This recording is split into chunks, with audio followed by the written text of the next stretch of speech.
what to expect and what not to expect from the Great Conjunction happening on December 21st. This is my second video on this topic, so please check out part 1 if you haven't already. That goes into the full nitty-gritty of what the Great Conjunction actually is. So the 21st is right around the corner and we are all super excited for it. There's a lot of hype, a lot of expectation.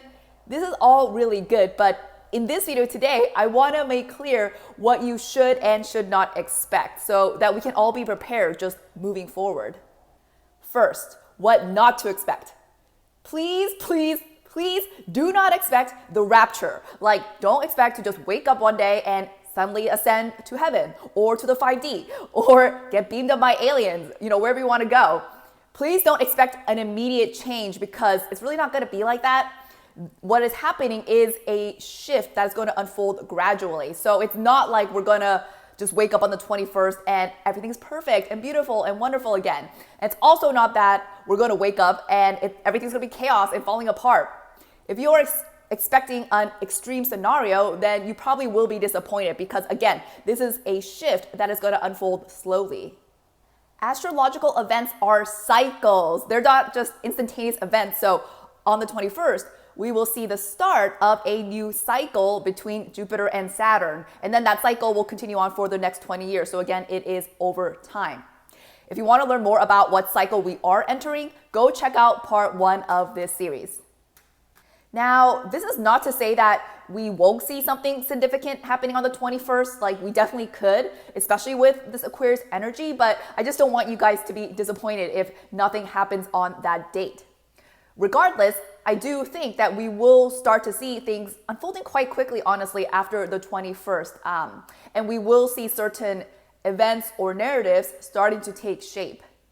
To give you an example, take the Saturn and Pluto conjunction that we had earlier this year.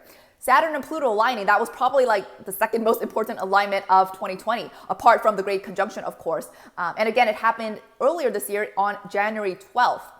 Now, at least from what I remember, nothing very significant happened on that exact day, but just a couple of weeks later, we saw the World Health Organization declaring COVID a international public emergency. And COVID is directly attributed to Saturn and Pluto, with Pluto ruling viruses and things that are kind of like kept in the dark. So just an example of something to expect from the upcoming alignment, that even if nothing specifically happens on the 21st, things can develop quite quickly after that and definitely into 2021.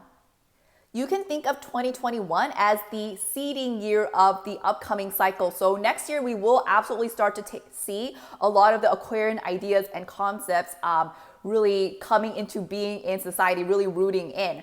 So here are some of the things that you can really expect from this alignment, and I'm specifically talking about what to expect for next year. So the first thing is definitely do expect revelations, disclosure. I mean, the sense that the truth about something is coming out in some way, because Aquarius is literally all about the objective truth. So this is a time when those things are coming up to the surface now. For me, of course, the very first thing I think of is aliens, extraterrestrials, because Aquarius literally rules space and extraterrestrials. So that is going to be a huge topic of conversation next year. The Pentagon basically already confirmed it this year because they released like a whole bunch of footage from apparently what looks to depict UFO crafts. I think that happened in like April. Of course, got totally overshadowed by everything else happening in 2020. But just know that this topic is going to come back with a vengeance next year and be a huge thing of national interest. And we even see those articles nowadays recently of crazy monoliths popping up everywhere. I mean, doesn't it just feel like the universe or someone is getting ready to tell us something?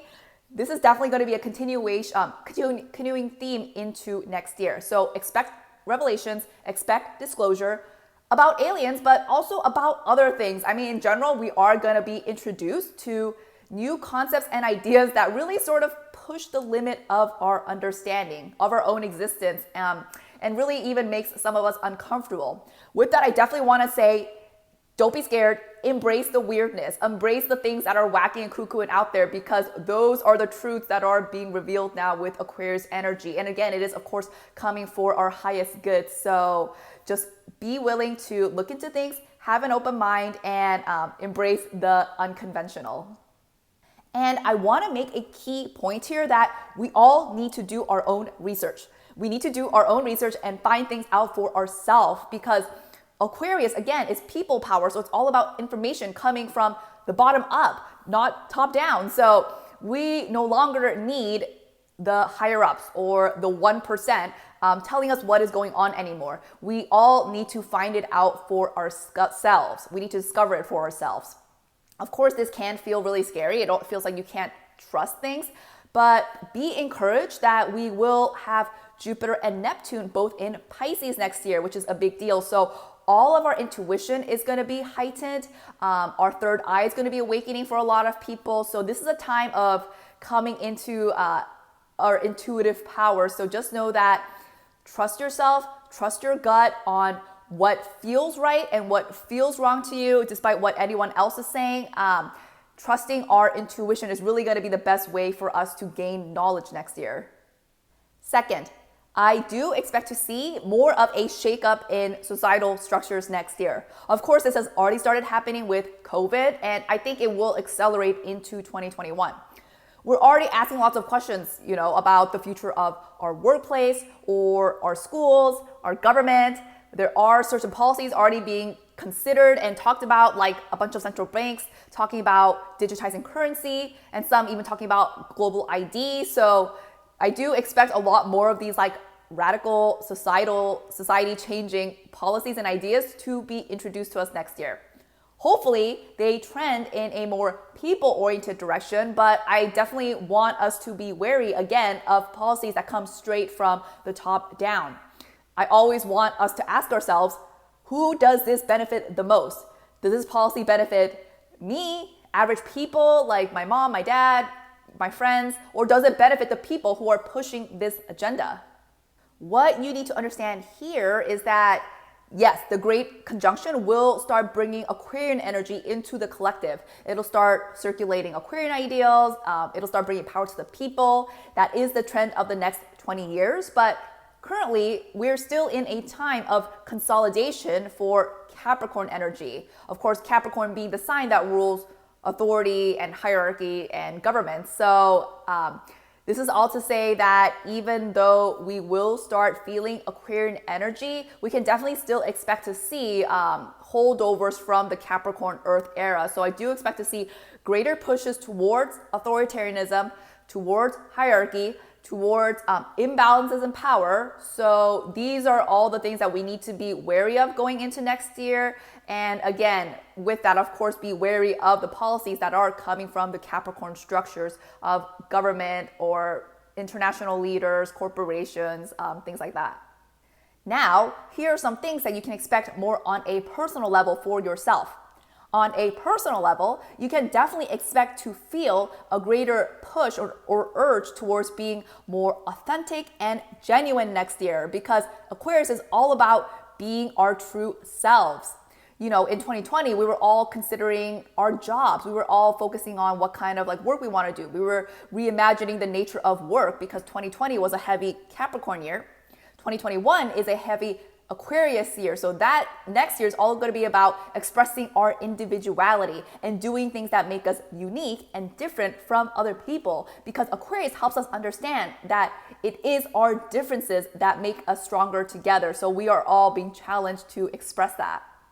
And when we do that, when we actually express who we really are, we can then more easily find the groups or tribes or community that really resonate on our level. So I do think that community building is going to be a huge topic of next year as well, with Aquarius energy. I think we're going to see a lot of interesting communities start to form and develop, both online and in the real world. So that is just another reason to embrace what makes you you and really to discern your unique authenticity, because that is what is going to help you get aligned to the Aquarian groups next year.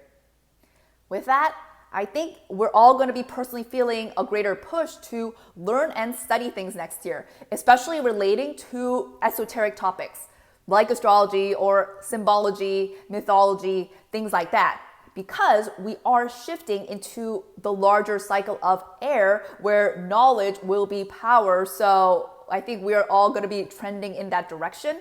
Of course, we also have to remember that the North Node will be in Gemini next year, and Gemini is all about information and education. So I think we're all going to be feeling the urge to learn and study things that bring us more knowledge, bring us more power. And the big theme, of course, is going to be about learning the Aquarian topics, the things that are unconventional or kooky or not of the mainstream, conspiratorial, like anything of the Aquarian nature is going to be the place to be next year. Hopefully, the highest expression of all of this would be to learn something so that you can teach it back to others. That is really the highest expression of what we can be doing with this energy.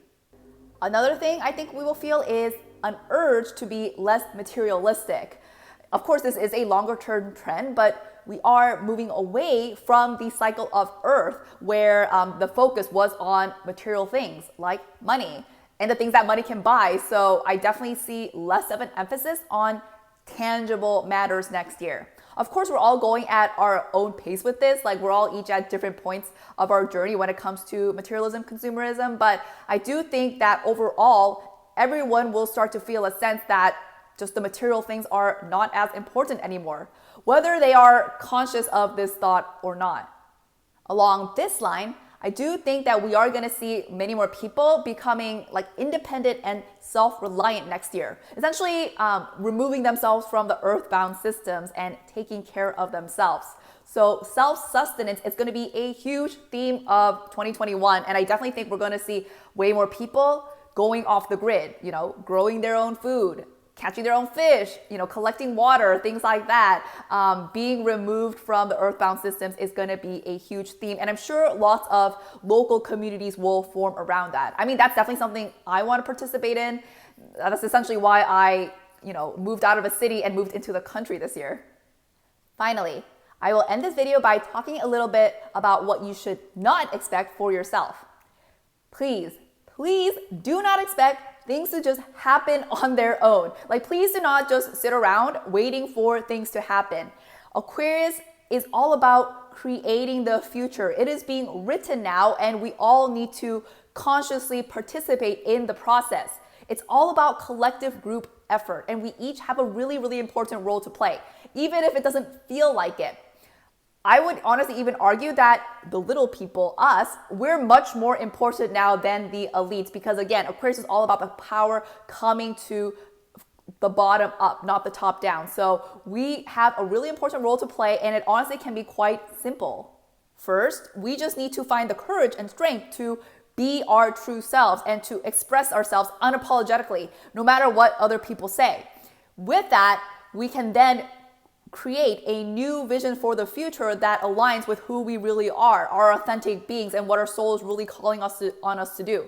We create that vision by focusing on it through our thoughts and our intentions. So on the 21st itself, I would really actively encourage you guys to take some time in the morning, whenever you want to do it, to consciously think about what you want for your future, both for your personal future and for the collective future, because we all need to hold this vibration now, this energy. The more that we focus our thoughts and attention on it, the easier it becomes to align ourselves to that reality. So it is as simple as being ourselves, being authentic, and then being willing to hold that vision and hold that vibration, put it out into the world so that other people can hop on, because the train is rolling, it is leaving the station, and we want to bring as many people as possible. So hopefully you guys can all do that with me. I will try to provide some community building exercises around that day, but otherwise, I hope this has been helpful.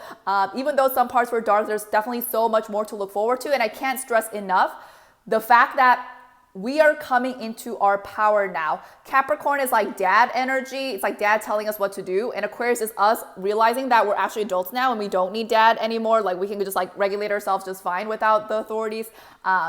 So with all that being said, let's find our inner rebel, our inner revolutionary, and create the future together.